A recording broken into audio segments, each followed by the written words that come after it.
رسول اللہ صلی اللہ علیہ وآلہ وسلم نے ارشاد فرمایا، جب تم میں سے کوئی شخص مسجد کی طرف جاتا ہے، گھر سے نکلتا ہے، تو ایک قدم کے بدلے نیکی لکھی جاتی ہے اور دوسرے قدم کے بدلے ایک برائی مٹا دی جاتی ہے۔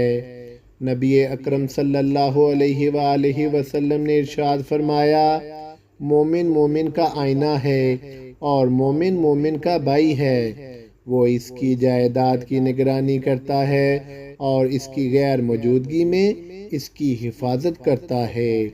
پیارے محبوب محمد صلی اللہ علیہ وآلہ وسلم سے پوچھا گیا کہ ہم میں سے کوئی شخص 1000 نیکیاں کس طرح کما سکتا ہے؟ پیارے محبوب نے فرمایا، وہ 100 بار سبحان اللہ کہے، اس کے لیے 1000 نیکیاں لکھ دی جائیں گی اور 1000 گناہ مٹا دیے جائیں گے۔ صحیح مسلم 1852۔